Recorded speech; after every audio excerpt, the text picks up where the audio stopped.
The presenting sponsor for the Intersections podcast is Lynn, Pinker, Hurst, and Schwegman. Built on a culture of winning, these trial lawyers have proven experience, elite preparation, and relentless focus in the areas of commercial, intellectual property, and employment litigation. Visit Lynn LLP to learn more. And thank you so much to the Lynn, Pinker, Hurst, and Schwegman Group for all you're doing to support the Intersections podcast. This episode is brought to you in partnership by Clay Cooley Automotive, family-owned, family-operated automotive company serving the local DFW Metroplex for over 22 years. Clay, thank you for all you're doing to make Intersections possible. Headquartered in Dallas, Texas, Arcus Golf is a premier owner and operator of nearly 90 private, resort, and daily fee courses in the U.S., including Cowboys Golf Club, the world's first and only NFL-themed golf club, and 8 other courses right here in the DFW Metroplex. Arcus is an innovative industry leader providing unrivaled lifestyle amenities that complement exceptional golf offerings. To learn more, visit arcusgolf.com, and thank you to the Arcus team for all that you do to make Intersections happen.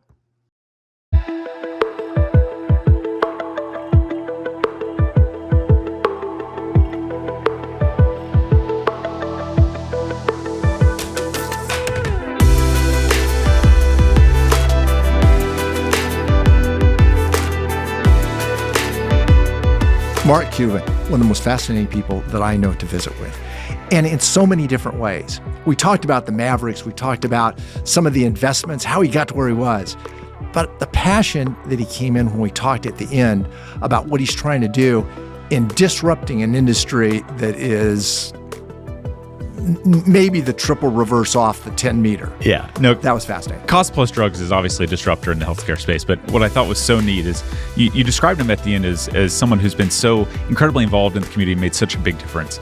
And he tells all these stories. How did he get to Dallas, owning a bar, ultimately buying the Mavericks, selling his business?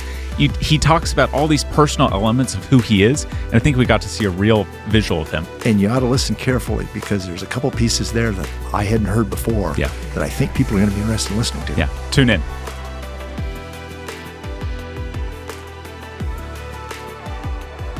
Welcome to Intersections, where we take a multi-generational look at the critical issues facing America. Tom, today's going to be fun.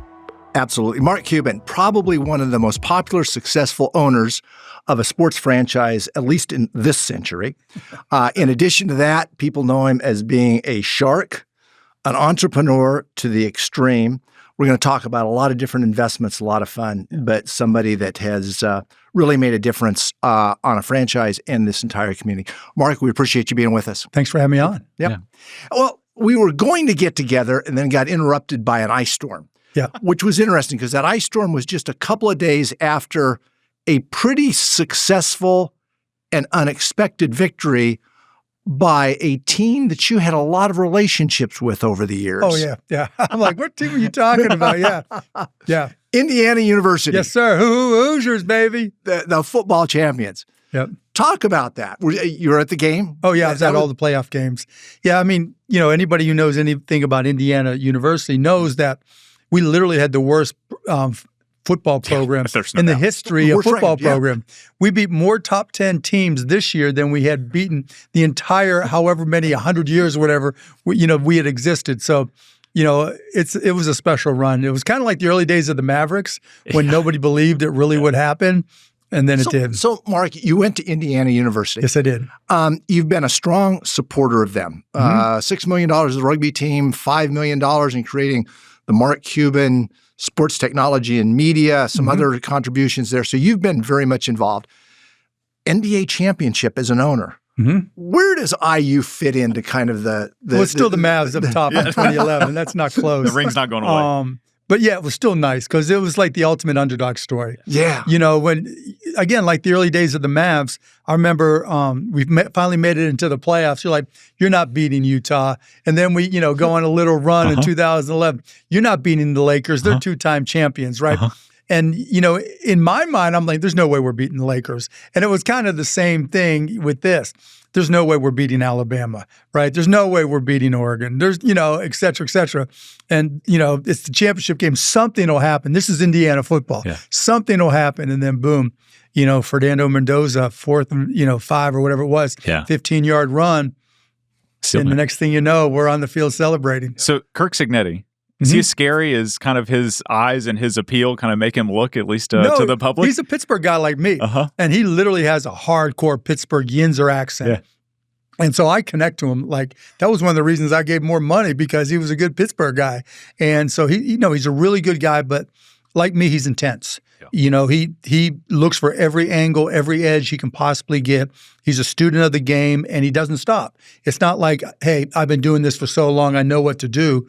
It's the exact opposite. Let's always learn. In your conversations, too, you've equated him kind of from an entrepreneur, kind of being kind of almost the ideal startup type of person. Yeah. What lessons to be learned there? Well, whenever there's a change in an industry, there's an opportunity. And with NIL, the whole concept of collegiate sports changed from student athlete to pro sports. If you're paying them, they're pros. It doesn't matter what you want to call it. And dealing with the professional athlete, as I know and we've talked about with Kurt, is completely different.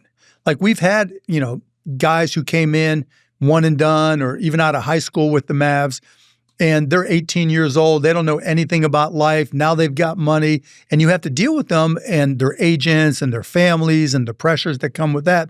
That's completely different than the wide-eyed freshman going to a university that has the scholarships, eating at the training table, and just wants to play basketball. Completely different. And because of the way the transfer portal works, where you can just leave, you don't have to wait a year, you can recruit different athletes that fit the mold of what you're trying to do. And what he did was brilliant. And what he said was, we're not looking for potential. We're looking for production. And just knowing to do that. Almost the Moneyball type of concept. Yeah, very much so, yeah, because he wasn't looking for the most expensive players. I think a lot of teams would chase, okay, this guy's ranked number one. He wants X number of dollars, and so we want the best athlete. It doesn't make for the best team. It's like he told Fernando Mendoza when he recruited him, he's like, you have a chance to win the Heisman, but it takes a team to win the Heisman. It's not the quarterback that wins it, it's the team. If the team's not successful, you ain't winning the Heisman. If you don't have protection from your offensive line, you ain't winning the Heisman. And just being able to, delineate that and communicate that, and really to know that these players are only going to be there a year or two. They're 21, 22 years old, maybe 20, and you need somebody who understands that the coaches are going to be focused on just getting the production this year. And no reason to believe this is a one and done. Some of the ratings I've seen have Indiana University as the top recipient of the portal this year, too. Yeah, guys want to play for winning teams. Yeah, it's that simple. And they're free agents. And again, it's no different than the NBA, except there's a different type of salary cap. That's it. And you have to know how to allocate your money. You have to know it's not about chasing the prettiest girl in free agency. It's more about what's the position. Does the player understand the role, which is critical when you're dealing with young guys and, people who are just starting to make money. Because, one of the challenges we always have with the Mavs, a guy comes in, now he went from being broke as a joke to making, $1 million a year or more. That's an adjustment. That's an adjustment for anybody. And for athletes, I've had guys that I remember talking to Donnell Harvey my very first year, and he played 1 year at Florida. Never had a checking account, had no clue how to use a credit card. Nobody in his family ever had a checking account or knew how to use a credit card.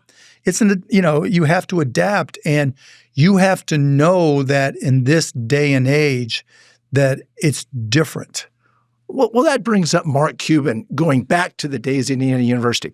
You had done a year at Pitt, and then went to Indiana University, and the selection for Indiana University to go to the business school was the cheapest, top-rated business school. The top 10 business schools, and I picked the cheapest one, yeah. And interesting selection process. I'd never seen it. I showed up. I got accepted. It's not like my parents could leave their jobs and take me. It's not like I was going to go by myself.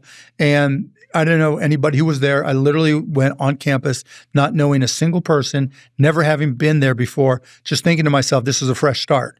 I'm going to be able to do things differently, and let's just go. What attracted you to it? The business school. I'd always dreamed of being an entrepreneur. I was an entrepreneur. I was always trying new things, always reading and learning about business. And it's like, okay, this is the place.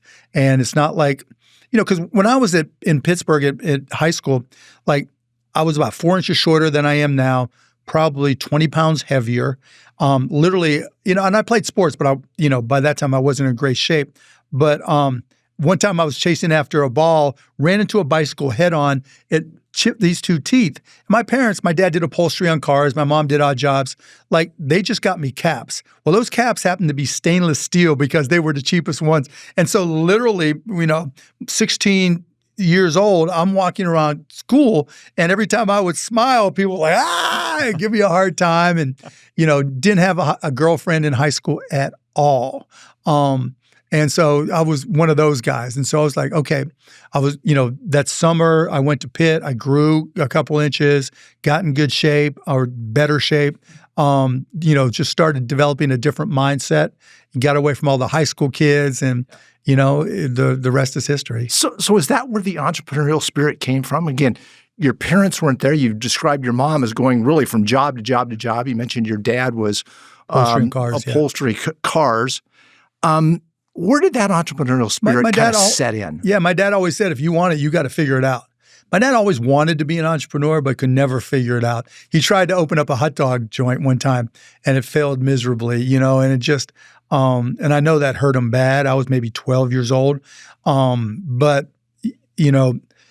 he was like, Mark, you're going to be able to do things in this world I can't, but I can't help you, so you have to figure it all out.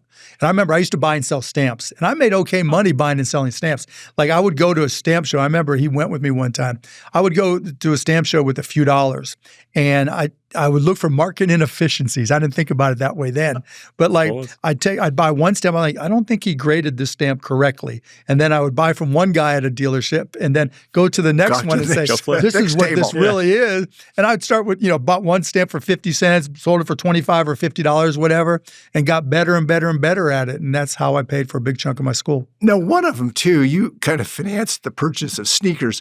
I think it was importing newspapers. So so what happened there, right? Pittsburgh newspaper goes on strike. Yeah. So you go to Cleveland and start bringing papers with all my into buddies, Pittsburgh. Right? I had a 1966 Buick LeSabre, just a big old How many papers can you get in LeSabre, right? A lot, right? Time on top. Right? And put them in the trunk, put them on top of my friends. So like 5 of us went up there and drove up there to 2.5 hours, 3 hours, whatever it was.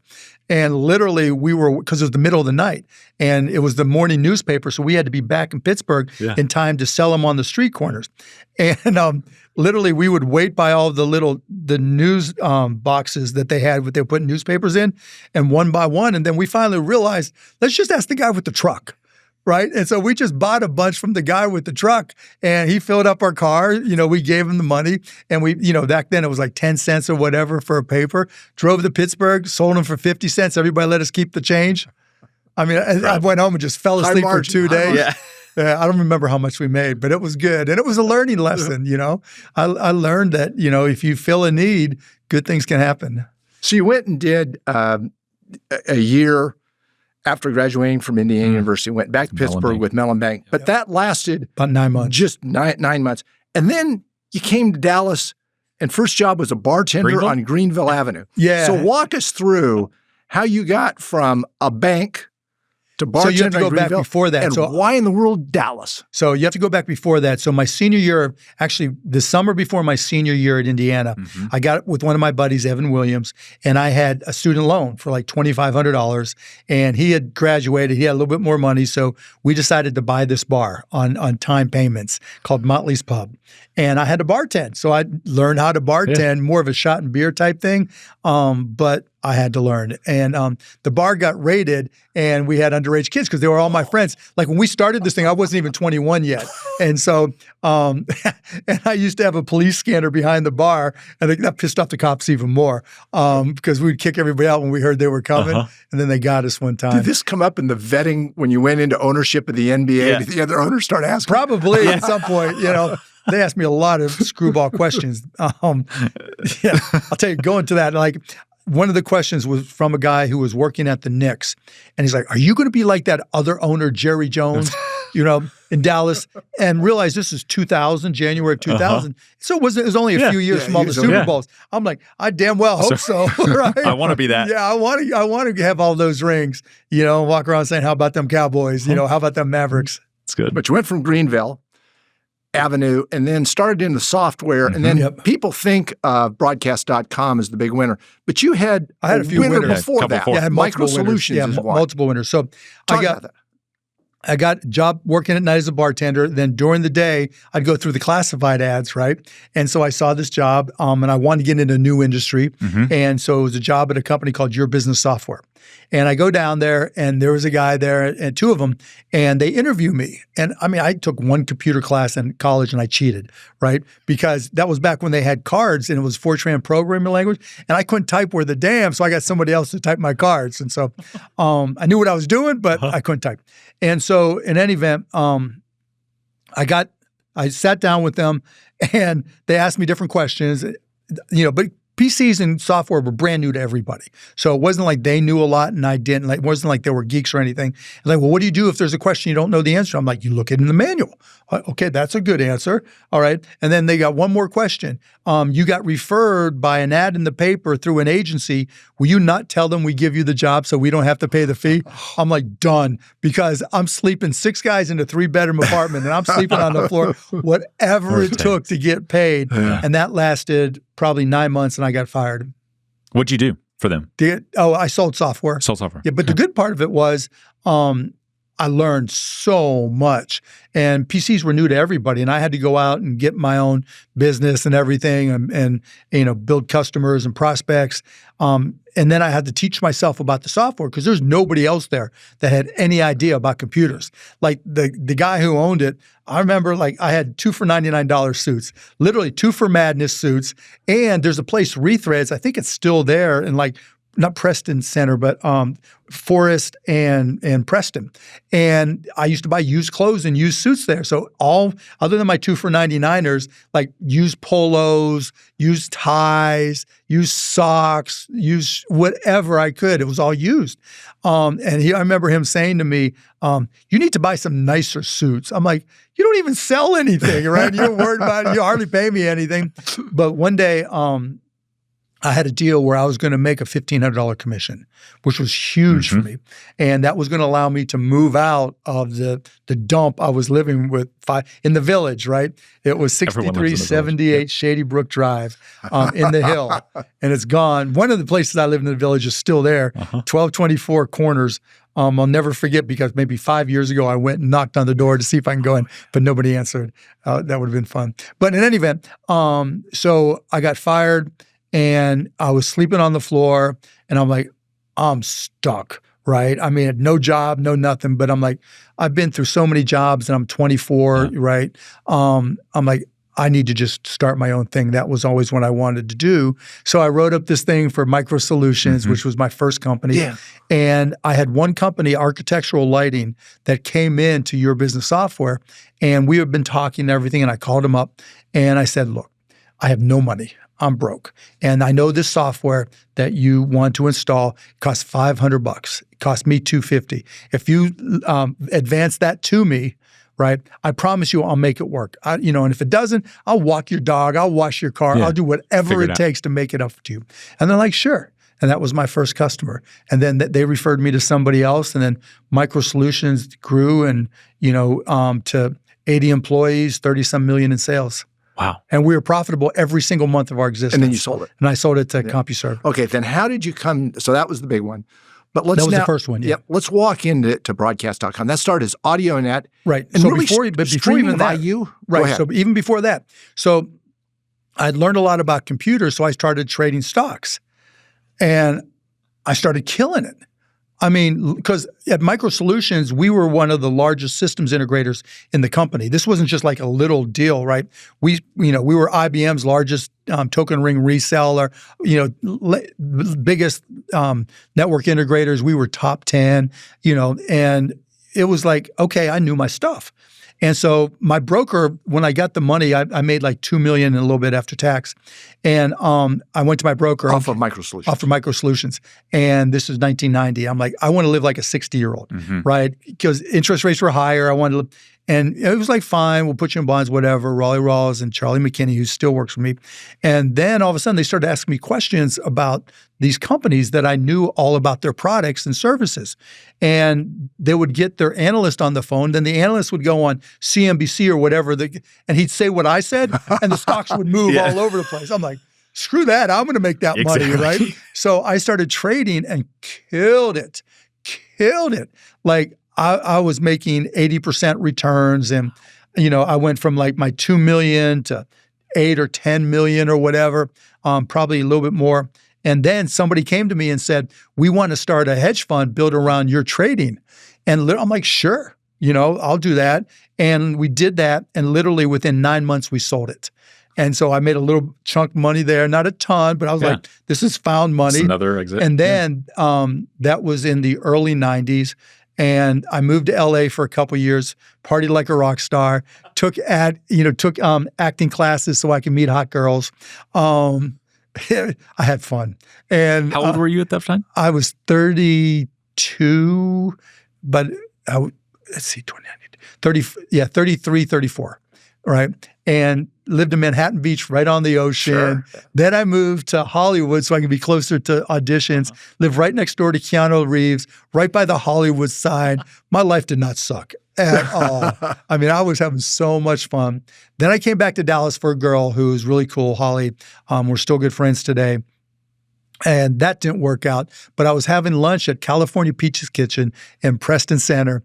And one of my buddies, we would get together, Todd Wagner, and we would just talk, about whatever. And he's like, Mark, there's got to be a way. He had been talking to these other people, and I'm like, that makes no sense. But he's like, there's got to be a way we can listen to Indiana basketball in Dallas, Texas. Because literally, if it was a big basketball game, we would have somebody in Bloomington, Indiana, put a speakerphone next to a radio, and then we would have a speakerphone here. And it was expensive back then to do that. Notice basketball and football. Oh, yeah. Yeah, basketball, right? And we would have a 12-pack or whatever of beer doing our thing. And I'm like, you know what? Because I'd done all this networking with Micro Solutions and software. I wrote software. I'm like, okay, let me figure it out. So we started this company called AudioNet. I put up the first $75,000, then the first $250,000, then the first $500,000. I'm like, okay, this is going to work. I'm pretty sure. So we raised money, and we raised it at a $3 million valuation from a bunch of our friends who gave $10,000, $20,000, $30,000, which, in hindsight, they got a hell of a deal. Oh, absolutely. And we were the first streaming company, the very, very first. And I remember going to KLIF and talking to the folks down there. And what's his name? Dan Bennett. And there was another guy, and saying, look, there's this thing called the internet. Yeah, I've heard of it. Well, you're going to be able to do over the internet what you're starting to be able to do with cable television, because even cable television was relatively new and satellite was relatively new. And so he's like, okay, well, it's worth giving it a try. So literally I went to Best Buy and we bought, and I still have it, an old school 8-hour VHS VCR. And I would take the outputs, the audio guys will understand this. I would use analog outputs, the red, blue, and green, right? Or yellow, whatever. And I would take the outputs of the board at the radio station, put it into the VCR, record 8 hours of Norm Hitzkiss and, Kevin. And then I would take it back to my house and encode it and put it on a Packard Bell PC that we bought in my bedroom. And we would put it out there. And then Todd and I would go on CompuServe and AOL and Prodigy, all the, UUNet, all this stuff that was happening back then, and said, look, if you want to listen to anything related to Dallas sports or Dallas news, come to audionet.com. And it was 5 people, then 10 people, then 100 people. Then we said, okay, we have something here. Because, we couldn't advertise. It was just us online and people telling each other. And, here's how you keep up with Dallas sports, da-da-da-da-da. And then we went to other radio stations and just started growing it and just kept on growing and growing and growing. And then we bought the domain name broadcast.com in 97 because we knew we were going to get to video. And then the rest is history. We just kept on blowing. So what was the time period from that conversation at California Pizza Kitchen to the Yahoo Sale? So that was early 95. And then we went public in July 18th, I think it was, July 18th of 1998. It was the biggest IPO first day gain in the history of the stock market. Oh my God, you talk about getting drunk. We got trashed. Todd and I, for good reason. Todd and I and our buddies all went. We were in New York at the in Wall Street for the NASDAQ, and it was one of the first times they had people in their big NASDAQ board they have. And we decided to go to this bar called Harry's. And every time they talked about broadcast.com on CNN or FNN, whatever it was, we did a shot. It's a drinking game. Oh my God. And then we're like, we passed out so fast. We were done, right? And then we decided, okay, we can't quit because we have to get up early and go back to Dallas. So we're just going to keep on going hard. So we went out in New York City and just tore it up, hungover. But it was like, okay, let's just stay here. And some folks were like, let's just stay here one more day and recover. I'm like, we can't. All these people just bought our stock. We got to go back to work. Yeah, we got to go back to work. And so, then the Yahoo deal happened. I forget when. Yeah, I think we announced it on April Fool's Day of 99. No, it was later in 99. And then we closed it April Fool's Day of 2000. So just a couple of years to go from that conversation. And that sale, you had quarterly revenue of $14 million. I think our last quarter under Yahoo was $18 million. Okay, $18 and break million. Even. Yeah. Sold it for $6 billion. That's 5.7. called a pretty attractive multiple when right? all said and done. Now, it was sold for stock, though. So you have to realize that as much as our stock was inflated, so was Yahoo's. And so it wasn't like people think, oh, you got $5.7 billion in cash. No. And I was terrified that the stock price was going to crater. Well, and most people would say that it's a tough argument which Mark Cuban made a better sale or played the hedging game. Yeah, the collaring game. Talk about that. Yeah, so I was like, look, I had a B next to my name. That's all I cared about. That was like so insane to me, never in my wildest dreams. I'm like, don't be greedy, Mark. And I told everybody else, Todd, everybody, don't be greedy. Well, it could go up higher, just imagine. So what, right? So I talked to my broker, Charlie and Raleigh, and I said, I want to hedge it. I want to make sure that I don't care if it goes up, but I want to protect the downside. And I had to wait 6 months before I could do that by law. So the only way I could hedge in the short term, right after we sold, was to short this index. That it was an internet index, and it had to have less than 5% of Yahoo. And so I took $20-some million, basically every penny I had, and I shorted it. And at that point in time, the stock was still going up. Yeah. And so I lost almost everything. But the minute I was allowed, we put on this collar where I sold calls out over the next few years and used that money to buy puts. And literally when it cratered, I actually made some more money because it was set over the next 2 to 3 years. Well, that was the internet bubble back in the late 90s, early 2000s. Right. Yeah. So like 2001 and 2002 is when it really cratered. Yeah. And I'm like, thank the Lord, right? It was just like, and they got called one of the top 10 trades of all time. Absolutely. Okay, so then bridge us to the Mavericks. Right. So you buy the Mavericks for $285 million, but take us back. What was the early conversation, phone call, et cetera? How'd you get interested? Take us there. So we had sold, and I was at the opening game of the 99-2000 season with my girlfriend, who's now my wife, Tiffany, and my brothers, my dad, my parents. And I'm like, looking around, there's no sellout, right? I'm like, we got Sean Bradley, who's his birthday. Happy birthday, Sean.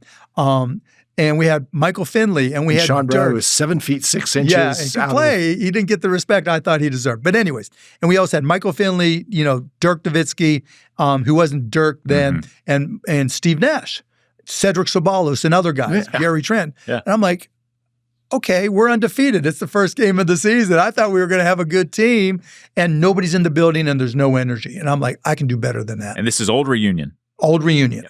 And the very first game of the 99-2000 season. And so the people who knew me knew that I had sold and what had gone on. And it was all in the papers and everything. And so there were people who worked for the Mavs that were like, you got to buy the Mavs, right? Because you're a basketball junkie. I was playing basketball, 3-4 times a week at the Premier Club, now Lifetime Fitness, and they're taking out the basketball court out of Lifetime. That's heartbreaking. Yeah. So in any event, that's a whole nother story. But in any event, and so everybody knew I was a basketball junkie. And so a couple of the guys who worked at the Mavs were like, you should buy the team. I'm like, I'm like, okay, I can do a better job than what's going on right now. This is when Ross Perot Jr. owned the team. And, someone connected me to Mark Aguirre, who connected me to Ross Perot Jr. And Ross Perot was interested in selling. And he, put up a price that I didn't think he thought he would get. I didn't care, right? I was just like. Now, was that the 285? Yeah. That was the 285. So it wasn't a negotiated one. It was just like, okay, whatever. It's a deal. Yeah, it's a deal. Whatever. Checks in the mail. He took me on a helicopter because he wanted to show me all the things he was doing in Fort Worth. And I'm terrified of heights. And so I wasn't thinking about the Mavs. I wasn't thinking about what he was showing me. I was just holding on white knuckling, right? And I'm like, and I've never been in a helicopter since. And so thanks, Todd. Thanks, Ross. But in any event, so everybody thought I was an idiot. Right. I remember sitting on the bus one time going from a game, and I'm talking to Don Nelson and Del Harris. And they're like, why did you pay so much? It was the most ever paid for a team ever. And I'm like, let me see the stock market today. And, hey, the stock went up $15, whatever. This is when I was still collared. And I'm like, okay, I just made enough to pay for the team. That's why. Yeah. It was funny money still then. And it was like dream come true. Like I'd never in my mind, people are like, did you dream of buying a team? No, the idea of some kid from Pittsburgh with stainless steel caps, big glasses was going to buy a professional sports team. There was no way on God's green earth that was ever going to happen. It never crossed my mind until it did. Mark, put that in perspective. So, $6 billion sale, now you're in the big leagues there. But I'm going to go back 2 generations. Your grandparents were immigrants, paternal from what is today Ukraine, right, and then Bessarabia and from Lithuania on your mother's side, right. That's quite an achievement. How do you look back on kind of the grandparents, that heritage? How do you view that today? They were. I think about their history, if you will, all the time. All of them fled persecution for being Jewish, all of them. And then they get to the U.S. In the mid-teens. Ellis Islands, right? And not 10 years later, there's the Great Depression. And that's what my parents are born into. And trust me, and you probably know the same. Absolutely. Like when your parents are the parents of the Great Depression and your grandparents had it even worse, that's how you were raised. It sticks with you. Yeah, and just the habits. Like my kids still freak out. Like, this is my son's water. I have no problem picking up the water and drinking it or eating off their plate. They're like, oh, that's gross. I'm like, you don't have any idea, right? Whatever was on somebody's plate, if it wasn't eaten, it was gone, right? I still live with that. Yeah, and my grandmoms, they were like, if there's something on your face, they're licking their finger and pulling it off your face like it's nothing, right? And my kids just get grossed out when those habits come through. But, they spoke Yiddish and some Russian. But yeah, you can't help but have that impact you. And, I tell people to this day, I'm cheap at heart. Like my mom, she died a few years ago, but up until I was like, Mom, you can go do whatever you want. You guys travel wherever you want. And she would only go shopping at TJ Maxx. I'm like, come on, Mom. No, right? We're having a gathering. Okay, I'll get something new at TJ Maxx. And my dad's the same way, except he had to pay. Even though it was my credit card, my dad was the one who had to pay. And all that stuff sticks with you. I don't care what anybody says. And, my kids were, growing up while my parents were still alive. And hopefully a lot of that rubbed off on them. That's neat. So we've got the Mavericks. The 20 years before Mark Cuban acquires the Mavericks, they win 40% of the games. You take the next 10 years, they win 69% of the games. Yep. We've got a 2006 final, and then the 11th year is the championship. Yep. Mark, talk to us about leadership and how you turn around a franchise that was really viewed at the bottom of the barrel, so to speak, and then all of a sudden brought it to the top. Yeah, and everybody who worked there thought we sucked. And everybody who played there didn't want to stay there. And I'll never forget meeting everybody for the first time. And Gary Trent, ask, I'm like, any questions, introduce myself, any questions, right? And Gary Trent's like, yeah, we like go to Oakland, California. Sometimes we get there at 2 a.m. and we stay in hotels with no room service. So we're looking for the closest 7-Eleven. Anything you can do about that? I'm like, done. So we start staying only in nice hotels. Yeah. We're in this propeller plane. All of us are terrified. Anything you can do about that? Yeah, so we switched first, and then we got our own plane. Yeah, you got your plane. We were the first 757. team. Yeah, first team. And the funny part about the plane is I used to tell the guys, okay, let's just mess with everybody, right? And I want you to tell everybody that there's a weight room in the plane and that we have all this other stuff that didn't exist.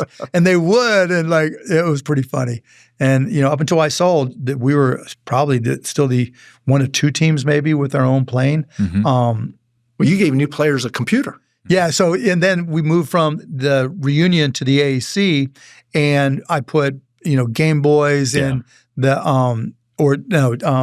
not Game Boys. It was PlayStation. PlayStation, Sony PlayStation. Xboxes. Yeah, one of the two, right? And a TV screen because I wanted them to be able to watch game film and everything, and computers, just whatever. Got fluffy towels because I always thought fluffy towels makes everybody feel good, and just to send the message that we weren't the old Mavericks anymore. And so from a culture standpoint, then you basically just said it's a new game, and I'm going to treat you as if you're winners, even though you're not a winner today. And that was on the fair? basketball side, and then on the business side, I was like, look. Our tickets start at $8, $10, whatever. We have lots of empty seats. I'm getting on the phone. I didn't have an office.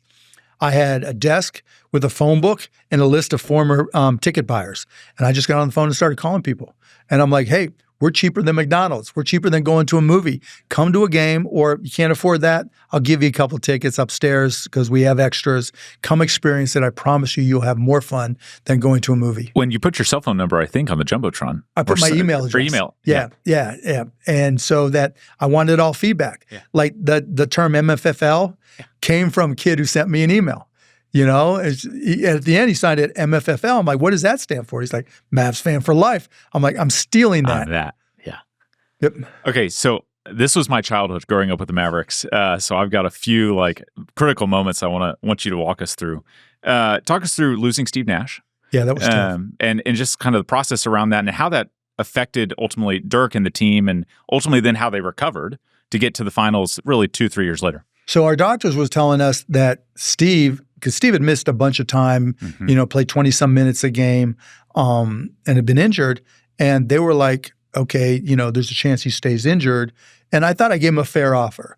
And it was like $13 million a year, $13 million a year. And then Phoenix recruited them and offered him Mike Bibby money, which was a max out contract, like $16 million a year. And I was like, because dealing with the salary cap. And back then, now we presume the salary cap's going to go up. There was 10 years where it went down some years, right? So it wasn't just a foregone conclusion. You would have more money next year. And I'm like, oh my God. And he called me up, and I literally, in my office, the bunker suite right by the court in the AAC, there is my calendar from 2004. And when I was on the phone with Steve Nash, I was writing some notes and everything, and I kept it right there to remind me, and it's still there to this day. And he called me, to his credit, and he said, Mark, if you match it, we're good. And I'm like, Steve, I can't, right, because of the cap, da-da-da-da-da. And he was pissed. I was upset, and the rest is history. Yeah. And I wrote a blog post, trying to communicate with fans, why I did what we did, why I did what I did. And then I remember telling him, basketball is a certain part of your life. The rest of your life is a much longer time, hopefully. But, that didn't soothe any savage feelings at all. And, he didn't like me for a long time. But in terms of Dirk and the team, we had to go find somebody to replace him. We got Jason Terry. And the first year it didn't work because they came back and they beat us in overtime. And Jet missed a coverage, and Dirk was pissed at Jet. But it really made Dirk grow up on his own too. And he had to become the leader because he had been the second fiddle to Steve, and that really pushed him to go to the next level. And 2 years later, we're in the finals. Right. Yeah. But when you bring Dirk in, it wasn't me who brought Dirk in. To explain it? Yeah. Oh my God. It was that Al Whitley, a guy who works for his wedding in Mexico. And it was literally the wildest wedding I had ever been in my entire life. And Nash was there because Whitley worked for the Mavs as the equipment manager, and he grew up in Victoria with Steve Nash. So they were best friends, and I'm at his wedding, and it was like the most fun wedding my wife and I have ever been to by 1,000. Eddie Nahara shows up. Half the team is there, and Devin Harris shows up, and Dirk or somebody immediately pours, and Devin Harris has a white suit, and I'll never forget because I forget exactly who it was, pours like red wine on Devin Harris's brand new suit, and he's all upset. Nash is one of the best men, shows up, with. I'm not even going to go there, but it was fun. I'll go there. It was fun. And so Dirk and I were trashed. And he's like, how could you let Nash go? And I went through the whole things, and thank God we were both drunk, because otherwise who knows what would happen. But yeah, it was not easy. And, it wasn't the same as Luka just because of the media was different, but relatively speaking, it was the same as But in 2011, you had a gesture that maybe a lot of folks didn't see. But instead of grabbing the trophy, you first gave it to Dirk. No, I gave it to Don Carter. That's right, Don Carter. But then Dirk. And then Dirk so got you it. really kind of pushed yourself to the background. Yeah, because it was Mr. Carter, Mr. C's team. And I wanted him and Linda's wife to experience that moment because they hadn't. And so I told David Stern, and I'm like, don't give the trophy to me. Give it to Don Carter. He brought the Mavs to Dallas. I wanted him, he's older. I wanted him to experience that moment and Mrs. C to experience that moment. And they were moving slow, and, it's on TV, and they're trying to get, the cameras, they only have so much live television time. And David Stern's, where are they? Where are they? And then he's like, at the behest of Mark Cuban, we present the trophy to Mr. Don Carter, the founder of the Dallas Mavericks, and gives it to him. And it was so heavy, Mr. C's like, oh, and then he hands it to me, and I hand it to Dirk. Very interesting, too, and walk us through that. It's a minute to go, and it's pretty obvious at this point that they're going to win. 11-point lead, something like that, but a minute to go. And you can see Dirk's face, the emotion that comes on it of kind of maybe all this weight coming on him or coming off. I'm not sure what the right description. And then game's over. You've won it. It's the championship.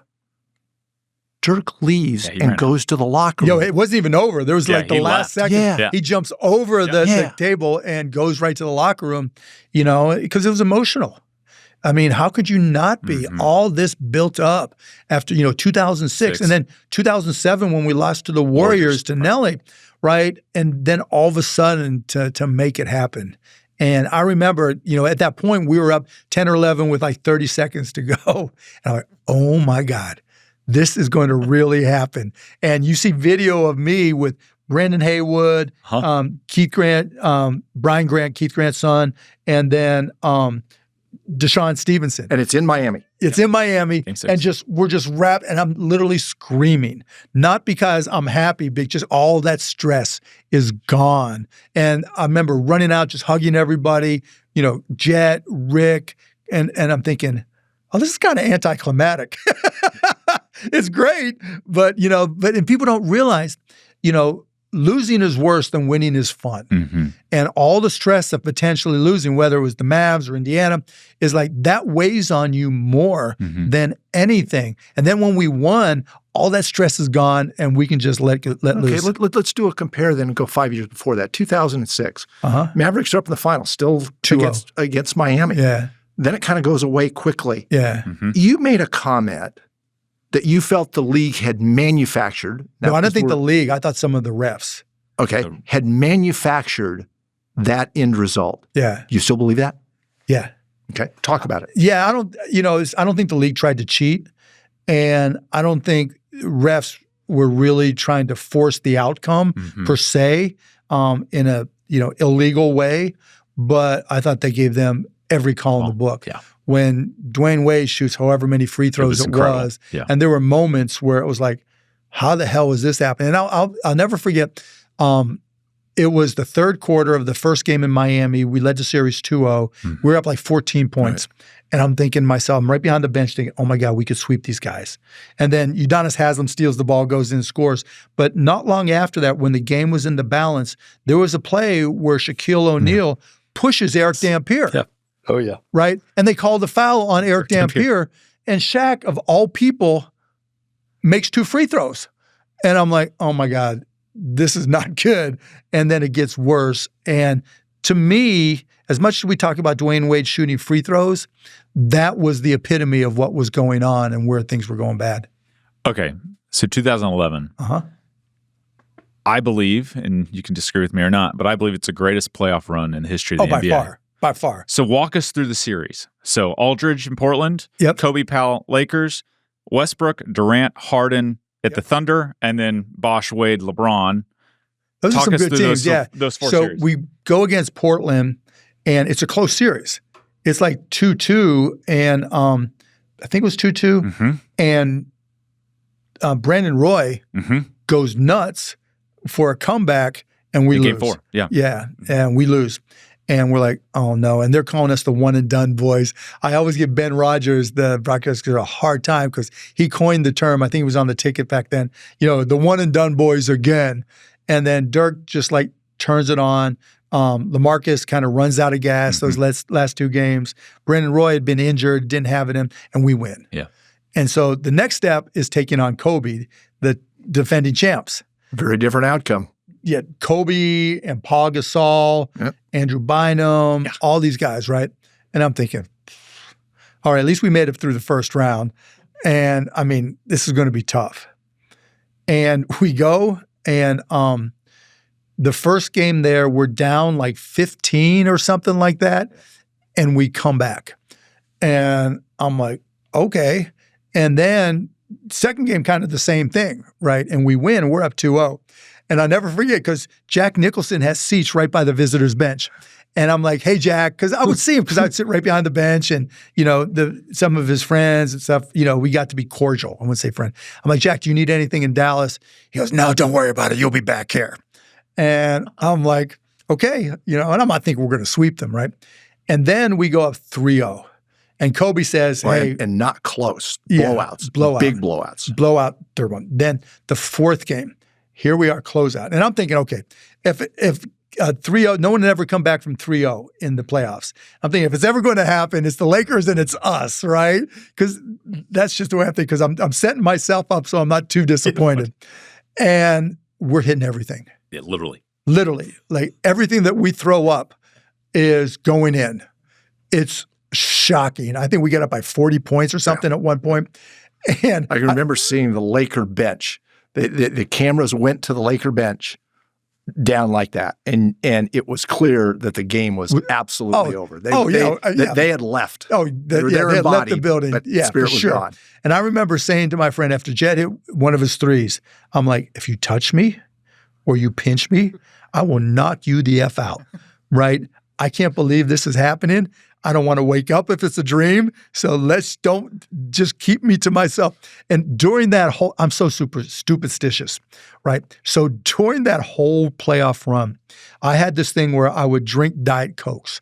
And I would have, if I were on the road, I'd give the waiter $100, just keep on bringing me Diet Cokes, right? And every time we needed to stop, I sip the Diet Coke and put it down the exact same spot. Every time we needed to score, I would sit like this with my legs like this, right? So I'm sitting, getting my Coke. And you could just watch my face from the beginning of the game just go and blow up from all the sodium and everything in the Diet Coke. And then halftime I would pee. But just being so superstitious. So we beat the Lakers, and then we take, on the Thunder. And I'm thinking, okay, we've got a good chance because it's a young team, and they win. They win. I think it was the first game or second game, and I'm like, okay, maybe not. But then we beat them 4-1, and we go to Miami, and it was crazy. And I'm still drinking my Diet Cokes, but it was just an amazing run, and just third game here. Yeah. Talk through the flu game. How sick was Dirk? He was sick. Yeah, it was for real. Like, and they were giving him a hard time. And there was one time, it was in They won the first game, and then we won the second, On the layup. Yep. Right.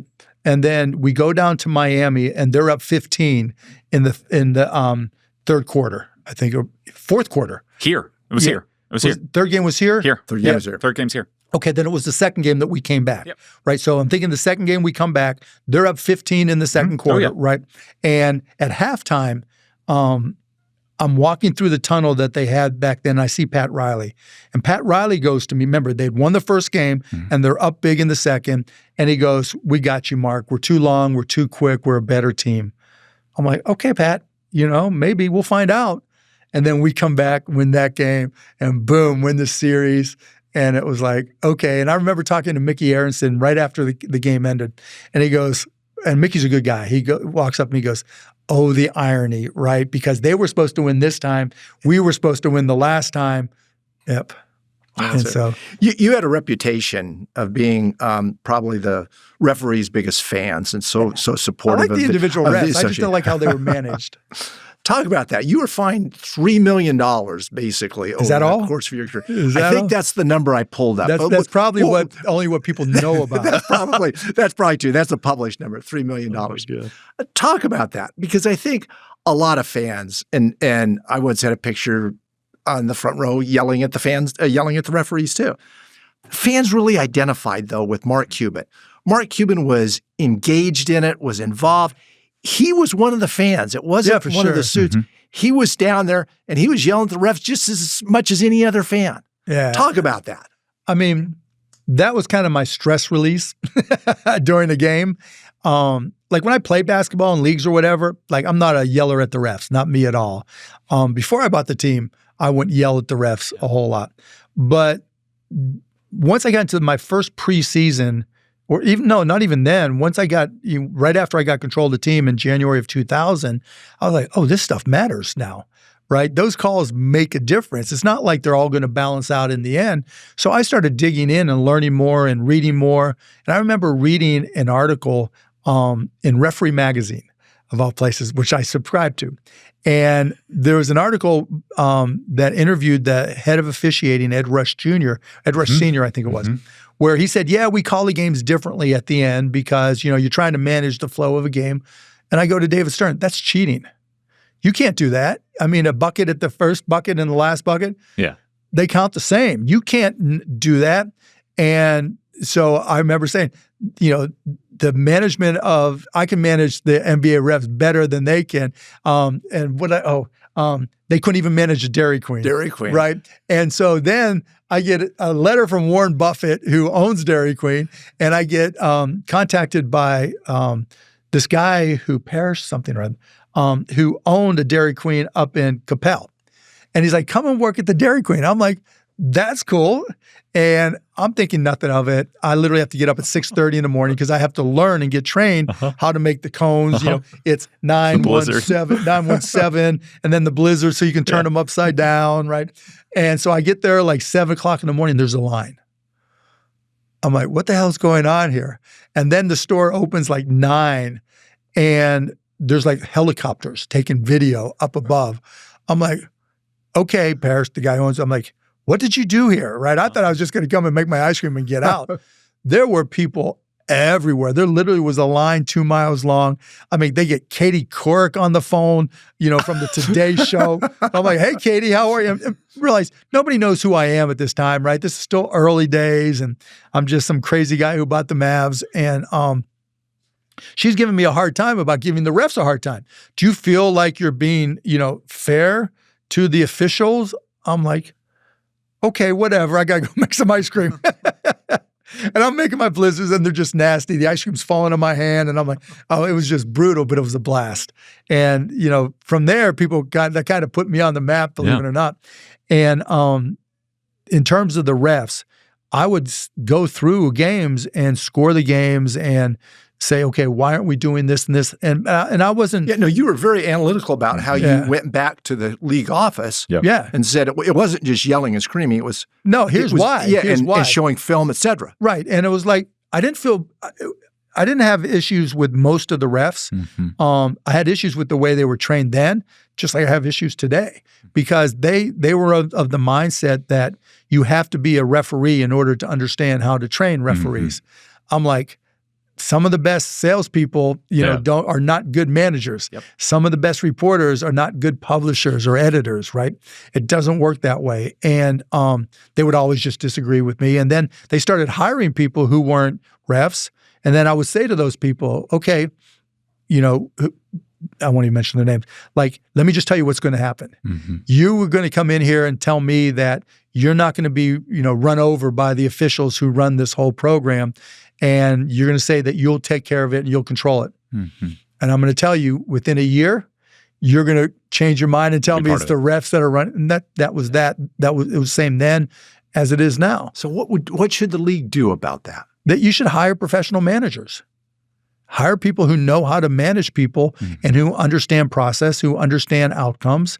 And, because when you promote somebody who was a ref, that means there's a bunch of older refs that were their peers. Bias confirmation. Yeah, and you treat your peers, former peers, differently. And, you may not go through a precise training program. And look, like I've said over the more recent years, just look at the officiating in the G League. G League's easier to referee. WNBA is easier. Doesn't mean they're not great players, right? It's easier to referee because it's a slower, not as physical game. The officiating should be phenomenal in both of those. And if a ref isn't phenomenal in the G League, they ain't going to be phenomenal in the NBA. Why are we bringing them up? And what happens is we don't have any bench strength down there, so they bring up officials, and they hope over the next 5 to 7 years they become good enough. Well, that's not good enough. And, if you don't invest enough in training so they're good in those leagues, you're not going to have bench strength to come up and replace them when the guys retire. Mark, I'm listening to you talk about 2006, 2011 referees, and all I hear is passion and commitment. Why did you sell the Mavericks? Because it's a big emotional commitment, right? You hear the passion and everything. Now imagine going up and down like that every single game. That's hard. Two, my kids, they were coming of the age where they would be of the mindset, maybe they want to work at the Mavs, and I didn't want that for them. It can be abusive a lot.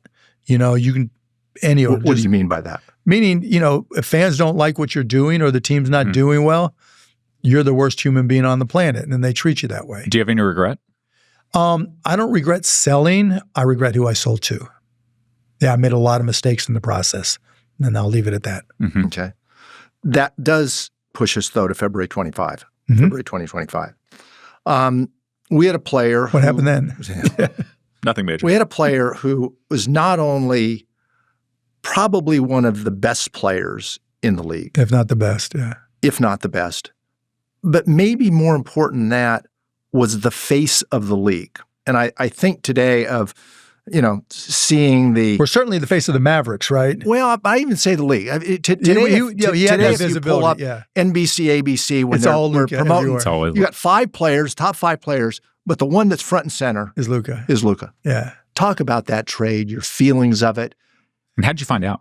I was in Florida for a conference, and I got a text from our then general manager, and he said, call, and I did. And I thought he was asking me what I thought about a potential trade for Luka. He was like, no, Mark, it's done. I was like, what did we trade him for? And he told me, and no disrespect to Anthony Davis, but I'm like, he's hurt a lot. Was this on that Saturday? It was the night, it was like 11 at night. I don't remember which day it was, right? Yeah. And I'm like, oh my God. And then I'm like, okay, and I hung up and I called the new owner. And he started telling me stuff that wasn't true, that he had been told as the reason why he approved it. And I'm like, that's not true. This is a mistake, but nothing I can do. Here's how you spin it positively as best you can. We're going to have this great defensive team, yada, yada, yada. So who wanted him out? You have to ask those guys.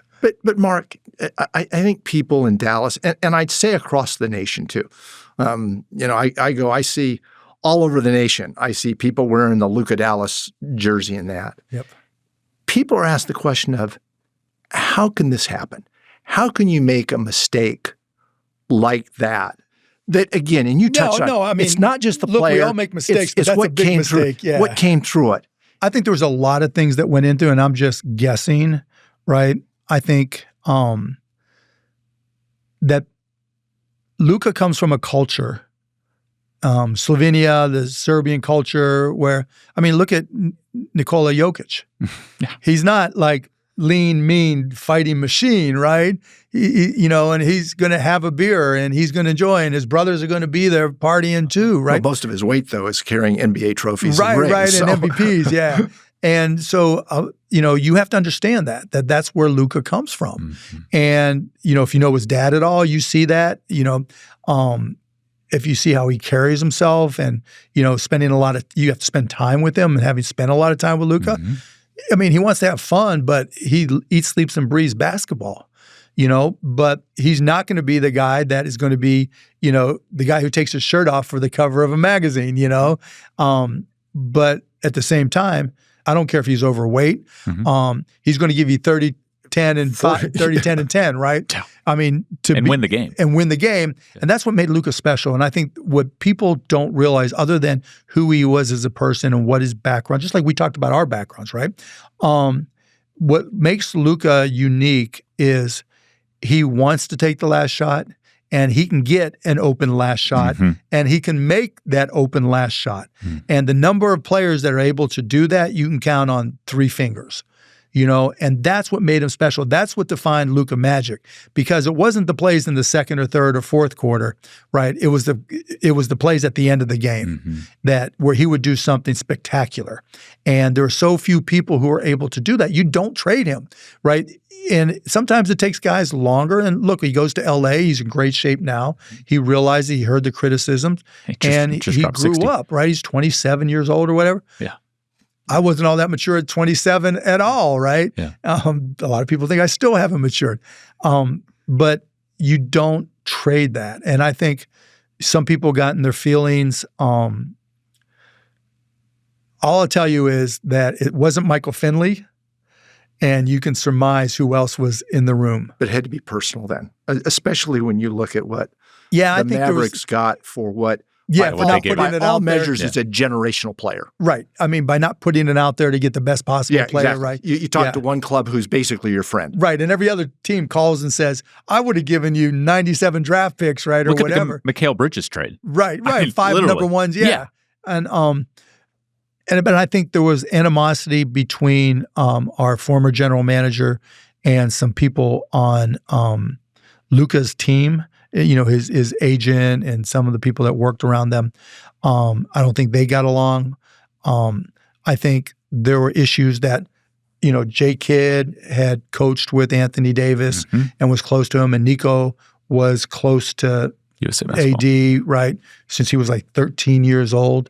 And so I think, you talk about confirmation bias, that there was some of that as well.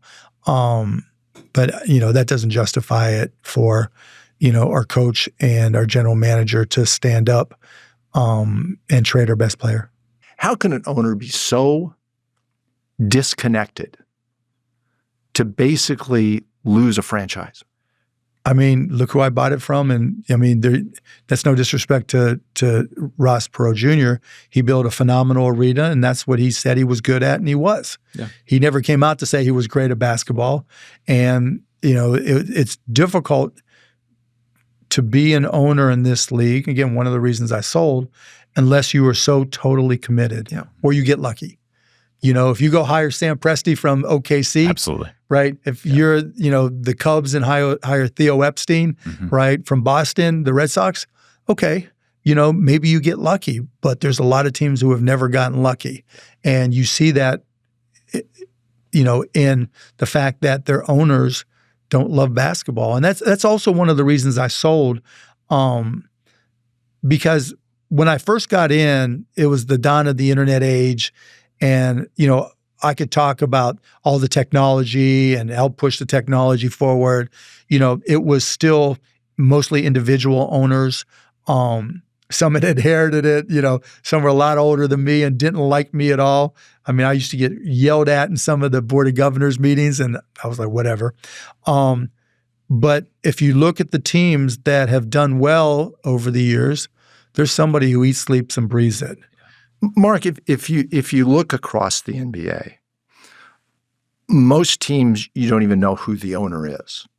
I mean, you do in that market. Not outside the market. Yeah, not nationally. But nationally, everybody knew you were the face of the team. Very few situations do you have the owner being the face of the team. You were the face of the team. I would tell you Dirk was the face of the team, but I was the fans' representative. But you were there. Yeah. And as we've talked about, enormous success. I mean, not a lot of owners get to hold that trophy. Right. And see the success over the years. Those next 10 years, what we didn't say is there's only 1 year you didn't make the playoffs. It was a consistent run. The sale, what's happened since, does that hurt your legacy? I don't care. Okay.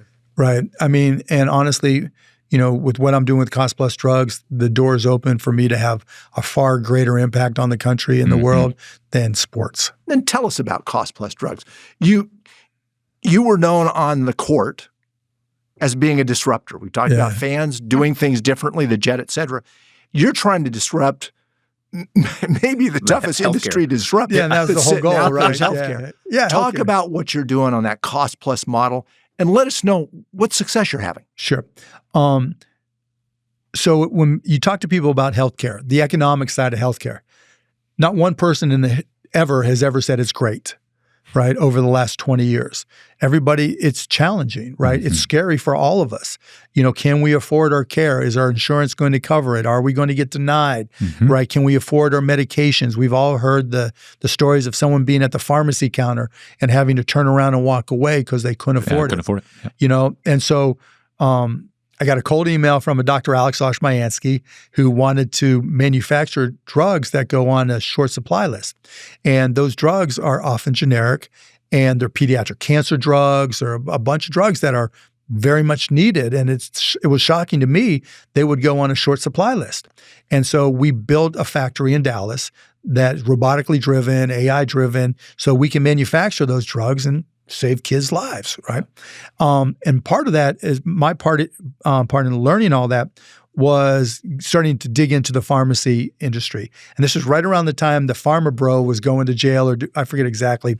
And I was like, how did this guy take this one drug and just jack it up 750%? And as you start digging in, you realize for pharmaceuticals, there's no transparency at all. None. When you get a prescription, to this minute, 9 out of 10 times, they're going to say, okay, Tom, okay, Kyle, you need this drug. What pharmacy do you use? That's it. And then you don't know what it's going to cost you. You hope you think right? But your copay, your coinsurance, where you are with your deductible, So we created this site called costplusdrugs.com, a company called costplusdrugs.com. And when you go to costplusdrugs.com, you put in the name of the medication. And we don't sell all of them, but we sell thousands of them. And if we carry it, it comes up. But what makes us different is we show you our actual cost.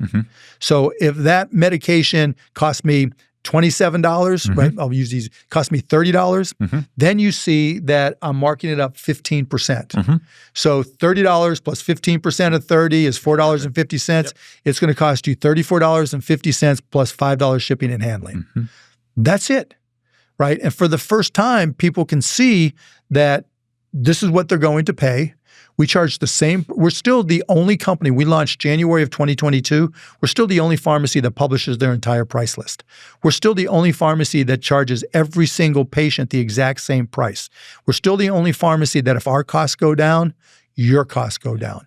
And so in doing so, people were realizing they could save tens, hundreds, thousands, tens of thousands of dollars per month, tens of thousands of dollars per year. Just because we priced it fairly. And in terms of how we're doing, it's like, whew, I just looked at our numbers again this morning because I get a report on how many prescriptions requests we get every morning, another record. And so we keep on growing and growing and growing because, as there's a growing amount of uncertainty with our health insurance and all these middlemen that take their piece, we work from the outside in. So where do the other pharmaceutical companies see you? How do they see you? So it depends what kind of company they are. Yeah. Right. If they're one of the middlemen, they hate us. Mm-hmm. If it's an insurance company who owns one of the middlemen, they hate us. If it's a generic manufacturer or a provider to us, they love us, right? Because we provide volume. The in between is brand manufacturers that won't. There's a bunch of them that won't sell to us, not because they don't want to work with us, but because there's these middlemen called pharmacy benefit managers that have these things called formularies, right? The infamous PBMs. The infamous PBMs, right? And these formularies are the list of drugs that your insurance company will pay for. Mm-hmm. And by controlling that list for 180 million plus people, 80% of the market, they get to go to the brand manufacturers and say, pay me, or I'm not going to allow the insurance company that owns me to sell your drugs. And then they also say, if you work with Mark Cuban, costplusdrugs.com, we are going to make it so fewer people will have access to your medications. Now, why would they do that?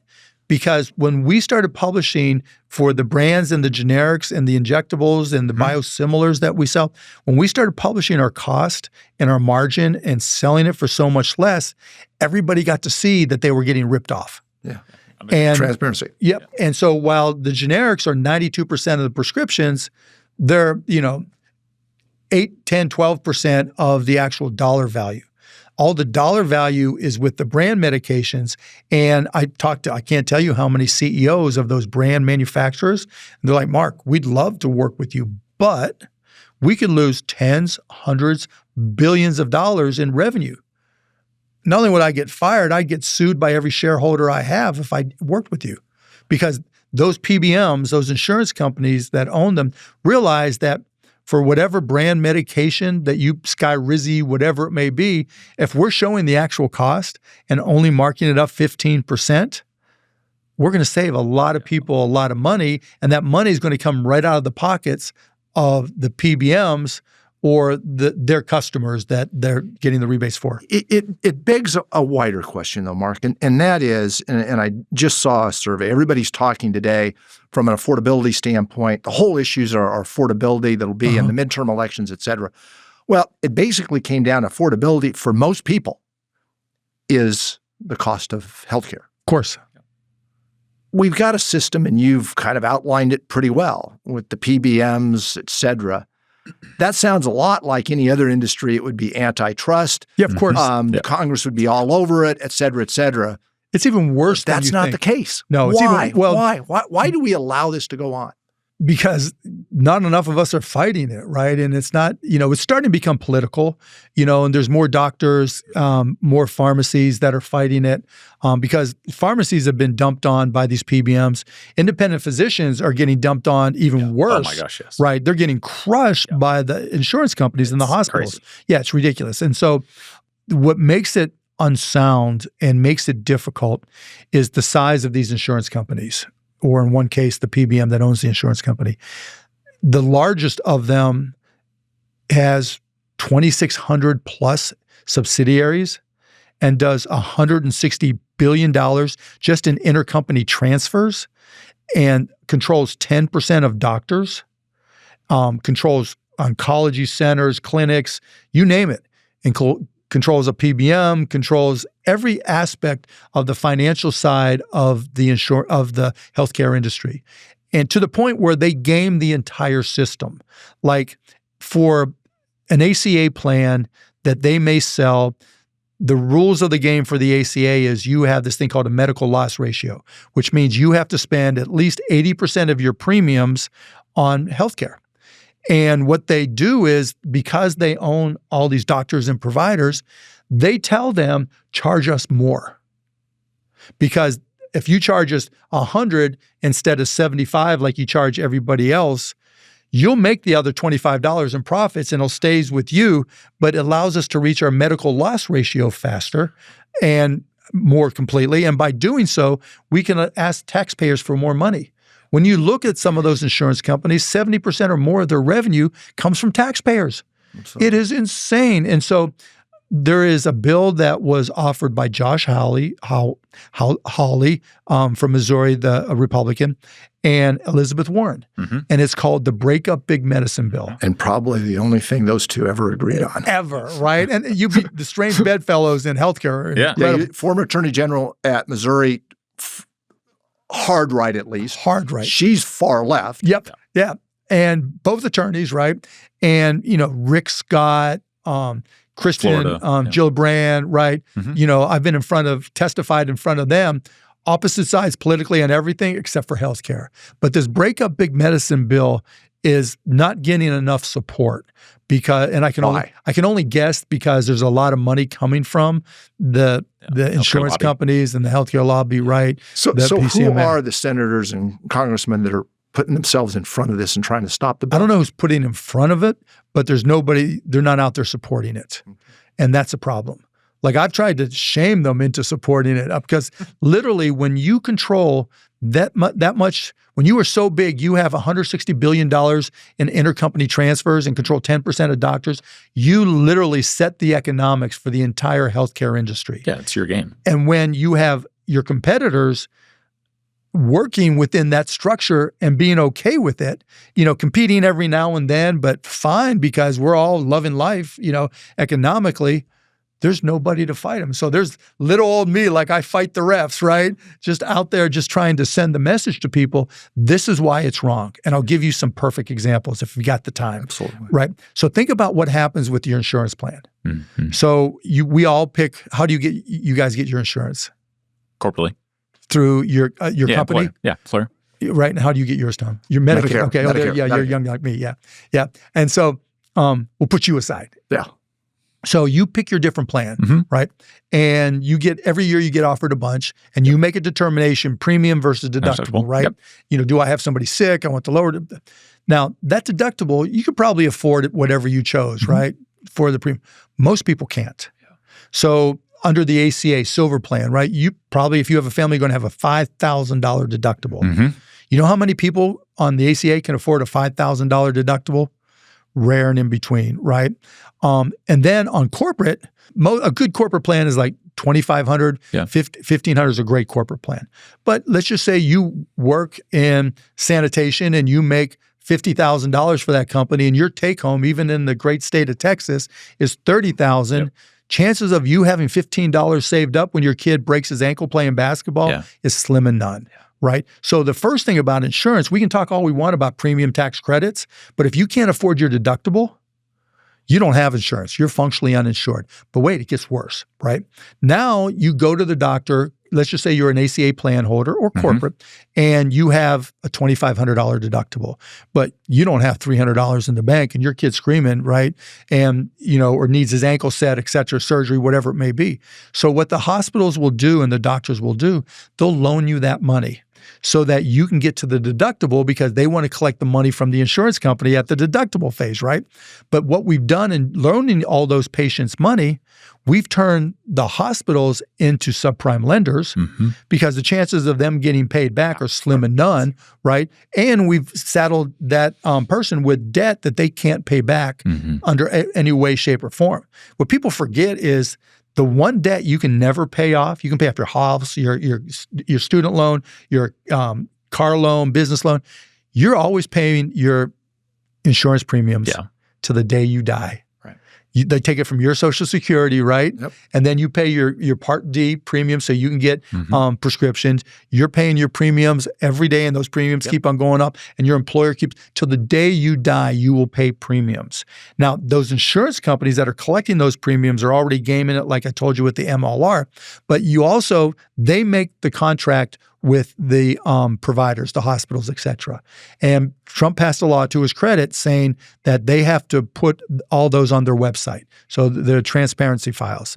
And so you get to see a lot of these contracts. They're not perfect. They lie in some of them, et cetera. But what ends up happening is the price that the biggest insurance companies in the country negotiate is higher than what any of us walking in with a credit card would pay. the cash price is always lower, right?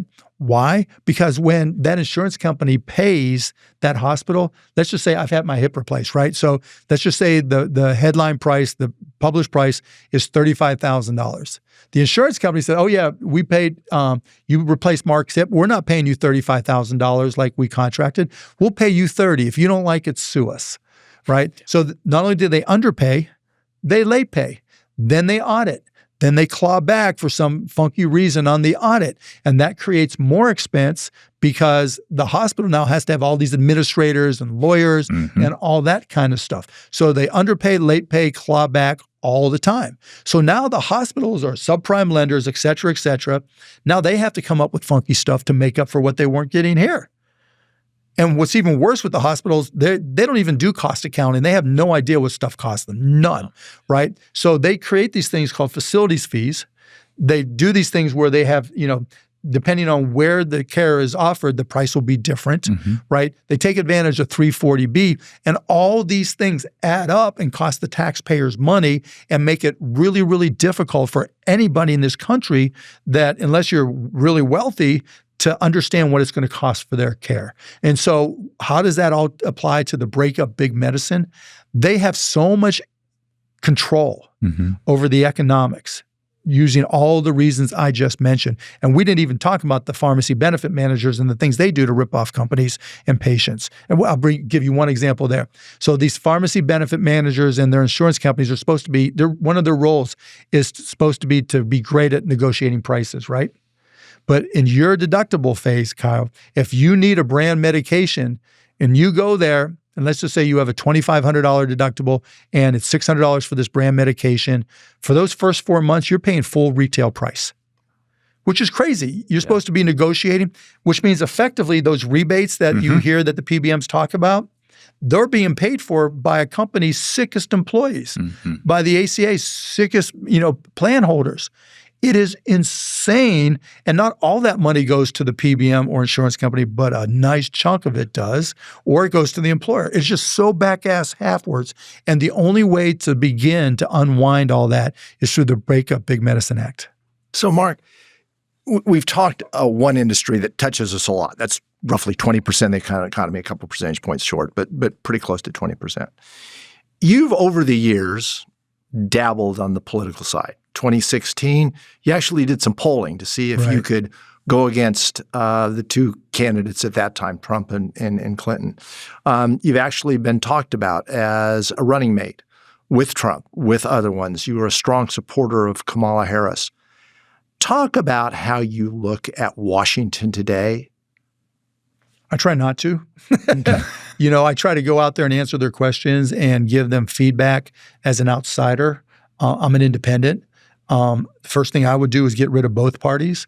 I think it's ridiculous that people have allegiance to a party over their constituents as a politician, right? That makes no sense whatsoever. And when there's such a party attraction or connection, you get the stuff that we have today, where people's identity becomes the candidate they voted for, which is the worst thing possible for this country. We don't talk about reducing the stress of every American in this country. We talk about what's best for the Republican Party, what's best for the Democratic Party. It's ridiculous. I mean, it's become a parliamentary system. Yes. It's just like going back to healthcare. Like, for whatever reason, the Democrats have to get caught up on premium tax credits for the ACA, and the Republicans are the exact opposite, right? We want to save that money, and no one talks about deductibles. Yeah. No one talks about, can you afford even to to begin to get care? Like, going back to your deductible, if you need your loan for your house guaranteed so you can afford your mortgage, you can get it guaranteed to at least a certain extent with the government. And cities like throughout Texas will give you money for your first down payment on your first house, right? If you get an SBA loan and go to the bank and you're fairly qualified, the government will buy down or guarantee that note for the bank so the bank doesn't lose money, right? If you want to go to SMU or UT and you need a loan or need a guarantee for the loan, and all you're going to do is party for one semester and then drop out, they'll still give you money, right? If you're in a horrific car wreck and can't afford your deductible, good luck to you. All we'd have to change is to do the math so that the taxpayers with a lot of constrictions, right, would guarantee your deductibles. Now, you would put restrictions to say, look, the deductible, you can't spend more than Medicare rates, right? You can't just go to your buddy who's a surgeon and spend all this extra money. But within these limitations, we will guarantee that money for you. And oh, by the way, if we're going to do that, then the insurance companies effectively just turned into banks anyways.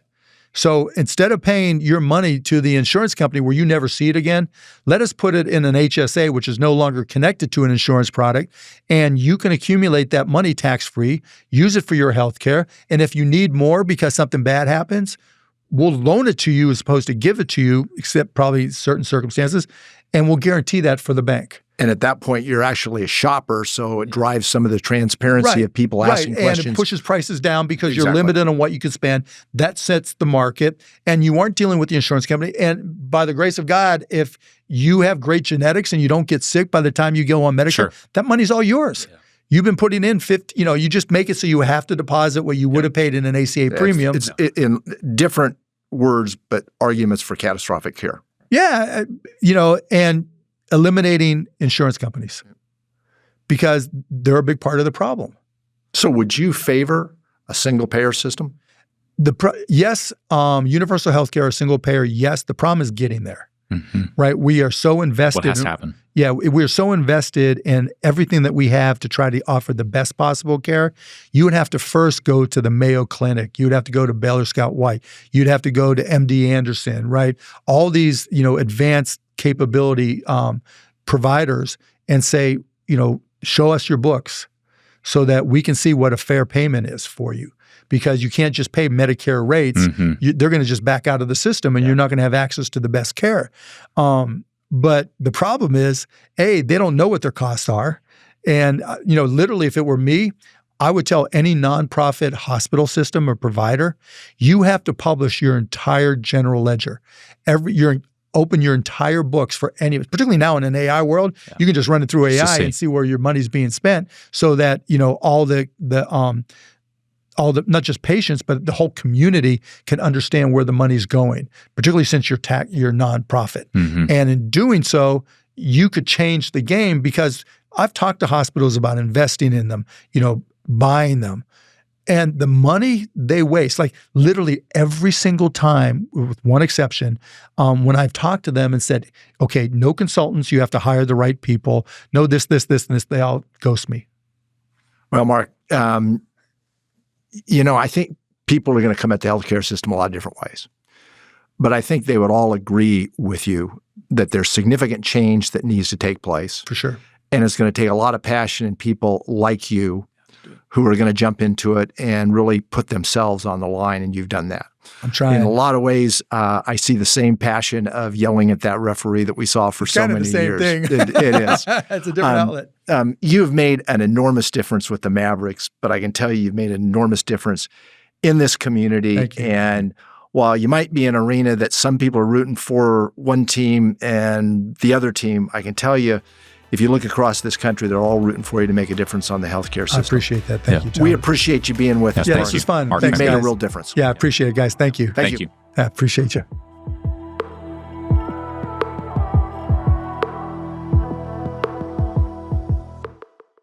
Thank you for watching today's episode. Again, today's episode is sponsored by Clay Cooley Automotive, a family-owned, family-operated automotive company serving the local DFW Metroplex for over 22 years. Thank you for watching today's episode. Again, today's episode is sponsored by Clay Cooley Automotive, a family-owned, family-operated automotive company serving the local DFW Metroplex for over 22 years.